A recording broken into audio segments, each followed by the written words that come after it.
I would also like to address the chaotic scenes in Minnesota over the weekend. Nobody in the White House, including President Trump, wants to see people getting hurt or killed in America's streets. This includes Renee Good, Alex Pretti, the brave men and women of federal law enforcement, and the many Americans who have been victimized at the hands of illegal alien criminals. Saturday's shooting remains under active investigation by Homeland Security Investigations and the FBI. The Customs and Border Protection is also conducting their own internal review. As President Trump said yesterday, the administration is reviewing everything with respect to the shooting, and we will let that investigation play out. But let's be clear about the circumstances which led to that moment on Saturday. This tragedy occurred as a result of a deliberate and hostile resistance by Democrat leaders in Minnesota.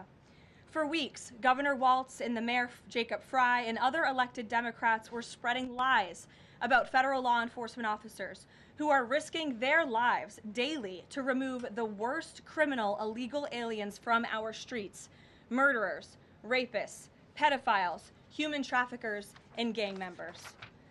Governor Walz and Mayor Fry have shamefully blocked local and state police from cooperating with ICE, actively inhibiting efforts to arrest violent criminals. They have also used their platforms to encourage left-wing agitators to stalk, record, confront, and obstruct federal officers who are just trying to lawfully perform their duties, which has created dangerous situations threatening both these officers and the general public and Minnesotans alike. This is precisely what unfolded in Minneapolis on Saturday morning. Obstructing federal law enforcement and inciting violence against officers is wrong and illegal. This used to be a universally accepted position in the United States. Amid the hysteria, we must remember how we got here to this moment today and what this Democrat opposition is about. Former President Joe Biden and the Democrats opened America's borders for 4 years, inviting tens of millions of illegal aliens from all over the world to flood into our country. Among them, violent criminals who terrorized American communities and have inflicted devastating, permanent pain and harm on law-abiding Americans and their families. Yet we never saw outrage from Democrats or their allies in the liberal media over these horrifying crimes against U.S. citizens. The pain of American angel families was ignored and dismissed because it undermined the Democrat narrative.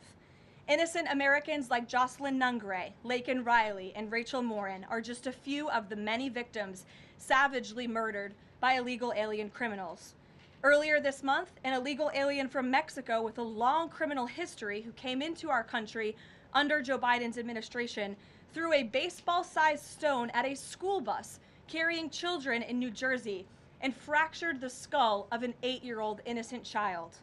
President Trump promised accountability to these American families by securing the border, deporting every illegal alien who has committed crimes, especially and most importantly, violent crimes.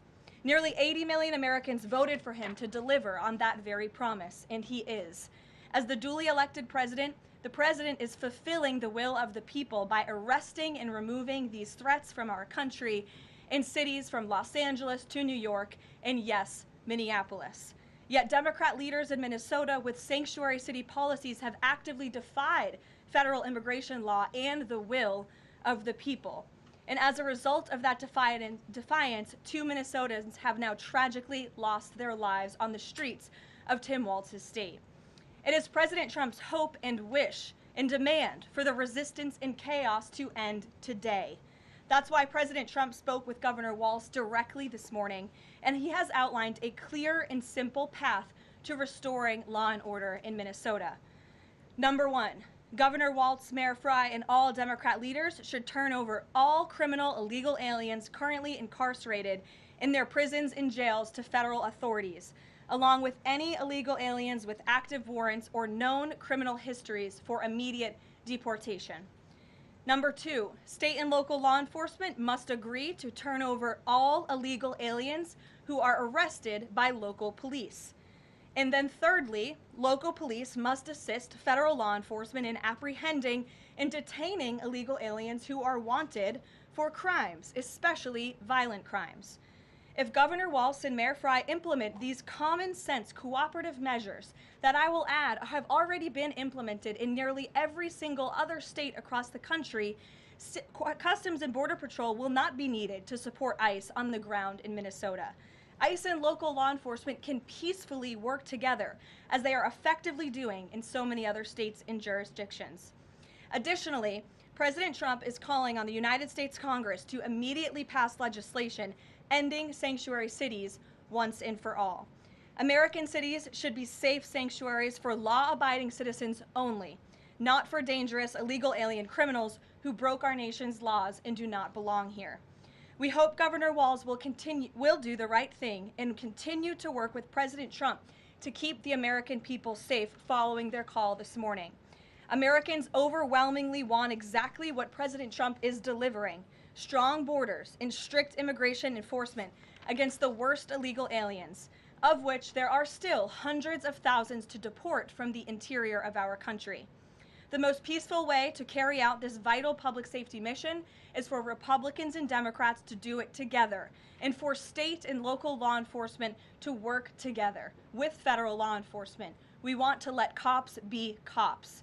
You wouldn't know this continues to be a very popular policy position from the biased media coverage over the course of the last few days, but polling shows huge support for this exact thing President Trump is calling for.